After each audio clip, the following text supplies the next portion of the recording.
Hello, my favorite Texan, Mac. Oh, listen to you. Hello, fam. How are things in the Northeast, way up there in the big city? The sun is shining, it's getting warmer, and that just makes my soul happy. What I about you understand. guys? Is it getting hot? Oh, no, not yet. It's cool. Okay, Allows me to work in my garden since I'm retired. But let's get into the opening up on this horrible thing called TMD pain that people are suffering so badly and are looking for answers. How about it? Let's give them some answers. I love it because they deserve it. Last time we talked about the trifecta pathway to TMJ pain. Can you tell our listeners what that means real quick? Well, trifecta, I mean, it comes in threes. And everything, when I look for TMD in a patient, I see three different biting schemes for whatever term that you want to call it. And one is posterior interferences, which is going to be the next podcast. It's kind of the hardest, it's more mechanical, it's more scientific. And then in the last podcast, we talked about the deficient maxilla, where the upper jaw didn't grow correctly and all the problems it creates. And today, let's talk about the tarked mandible. What in the world is a tarked mandible? Well, a tarked hip is when the hip's not in the right place. It's not parallel with the floor. A tarked mandible is when one side hits before the other. And you're going to get into the growth of the jaw, which is your expertise as a child. How does the jaw grow? But I can just say one thing is this part, the ramus part of the jaw that goes from the joint straight down to the jawline, is kind of like a long bone. One can grow longer than the other. If that occurs, then one side of your jaw is your bite is going to hit before the other. An analogy is a porch swing. If one chain is longer than the other, or one jaw is longer than the other, then when you close down, it's going to be lopsided. It's going to be crooked, You know, just like um, a swing with one chain longer than the other. It's not a very comfortable swing. I love that analogy. It's like one of my favorite ones you've ever taught me on that to communicate better with patients because for whatever reason, we get the jaw, but nobody understands that. And something else that I've used too for our listeners might help them kind of like assess themselves. Let's pretend like again, I've talked about this. If you were born with one leg an inch shorter than the other, because people get hips, they don't get the joint, right? And people would probably never notice that you were born with that one leg 1 inch shorter than the other. And then as a baby, you still learn how to walk, run, and jump, right? But over the years, when you become maybe in 20s, 30s, 40s, because of that constant compensation, that compensatory movement, you're going to start suffering some kind of pain, whether it's in your back or in your hips or your knees, you're going to start to hurt. And like most of us do, we ignore it, chalk it up to dumb things we did when we were little. And then usually in our 50s, 60s, and 70s, we end up needing joint replacement because of the constant compensatory movement. But if we actually take that same story and someone saw that baby with their leg 1 inch shorter than the other, and they created an orthotic, okay, that fitted Correct. the shoe that leveled out their hips perfectly in all like planes and all different parameters. It levels their hips out. Well, every time that child is wearing their shoes, their hips are level. So they're going to function better, right? That the debilitation in their hips and their back will still come because that child takes off their shoes, right?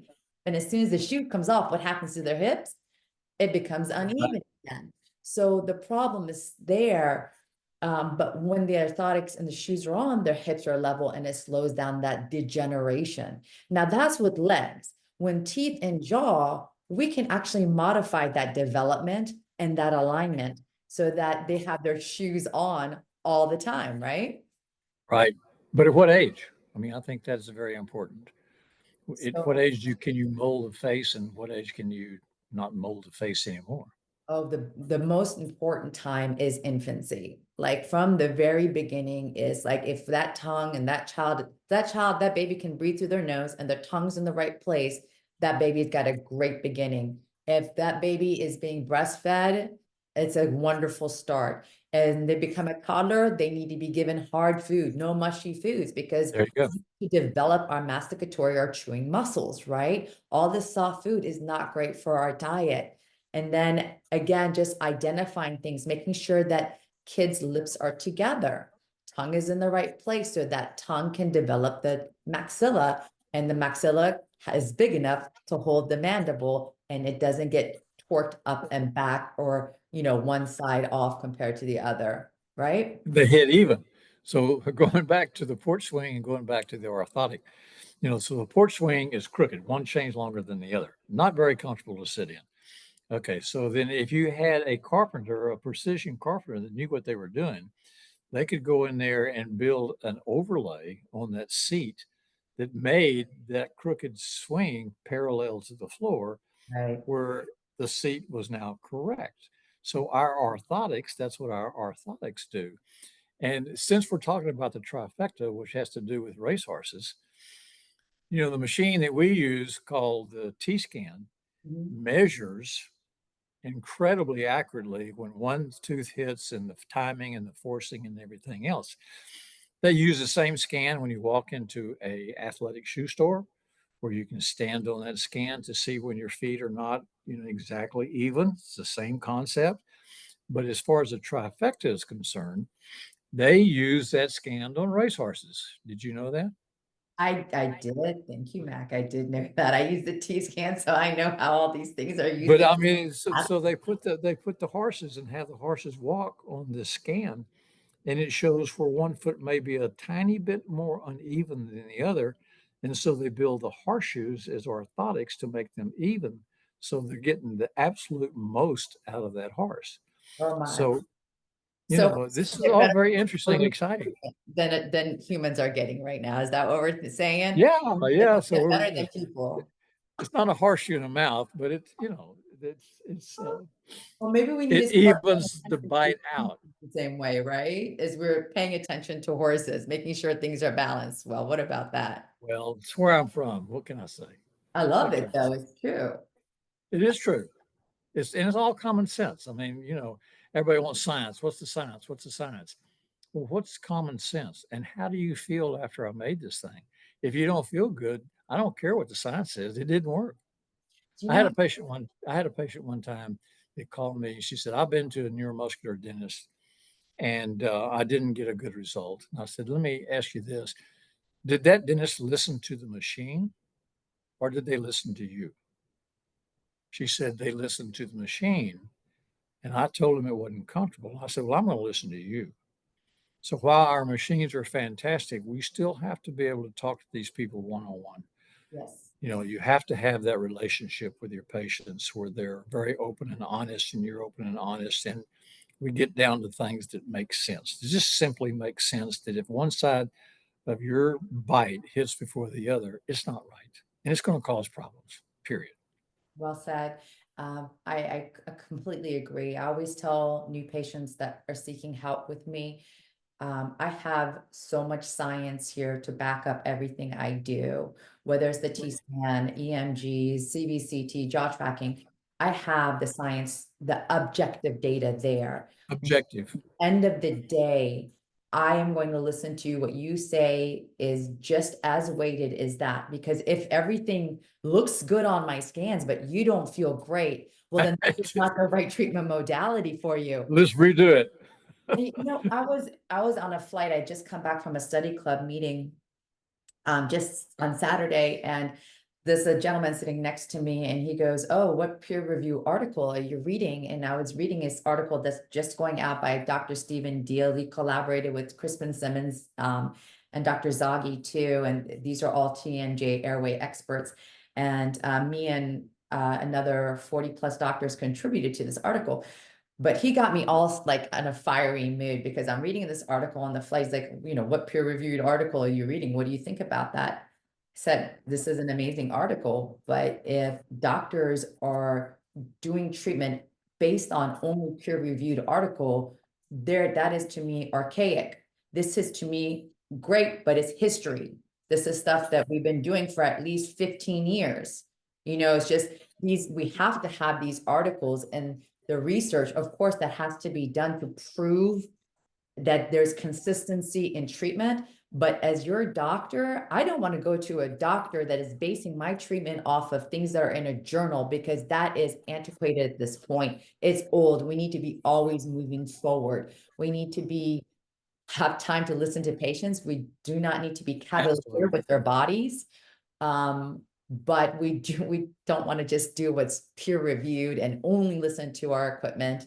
We need to pay attention to those patients and what are they telling us eye to eye? What are they saying in our chairs? How do you feel? Totally agree with you. Um, Mac, let me share with you the story, because we're talking about the mandible. And sometimes, again, these people are going undiagnosed all the time. I had this young lady come in, gorgeous woman.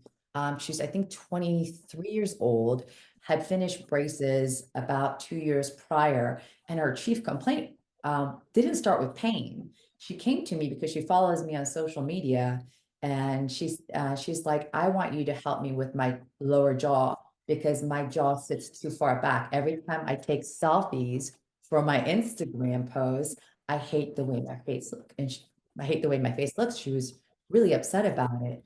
And of course, we're talking more, and she has headaches. She has grinding issues at night.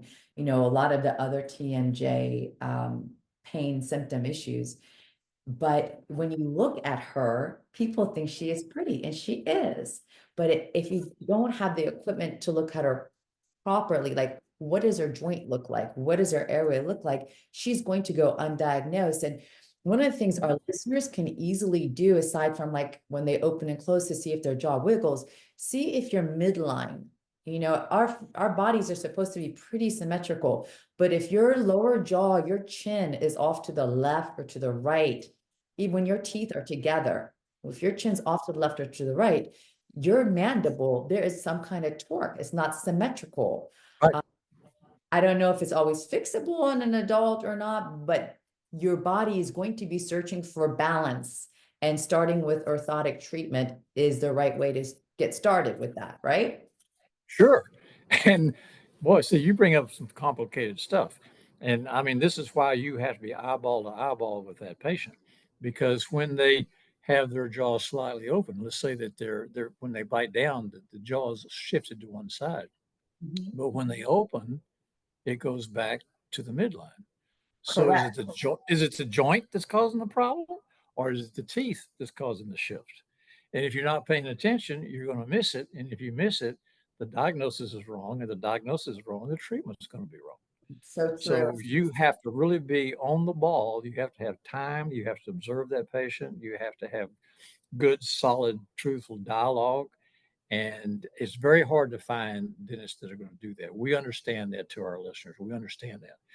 But the unawareness is the problem. The unawareness of TMD worldwide is the problem of TMD. And that's what this podcast, my book, Pam's book, is trying to hopefully solve to a certain degree to bring awareness to the people who are suffering from TMD. Mhm.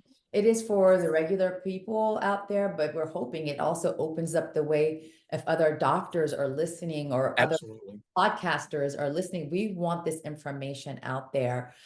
We want you to also start being aware that you can have issues that are, fixable. You just have to start observing yourself differently, open up the way you look at yourself as well, and how to ask the right questions to your dentist or the ear, nose, and throat doctors, right? So the first chapter of my new book, which is very extensive, it's already like 70 or 80,000 words. The first chapter is you knowing you. And that means knowing what your muscles, which ones are sore, knowing your joint, knowing how the joint works, and knowing how this whole system works. Yes. And that's what this podcast is about also. Ooh, how about this one? I think this would be great for our listeners. Okay. So if you're wondering, you're like, oh, my jaw clicks and pops. I understand what they're talking about, but I don't have all those other things. But I wonder if, there's arthritis in my joint.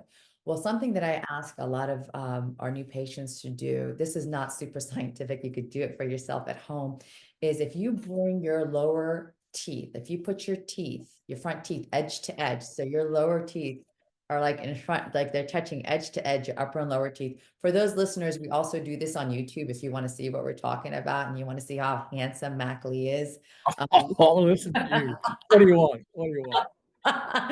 Just coffee for now. Yeah, yeah. And But 1,000 miles.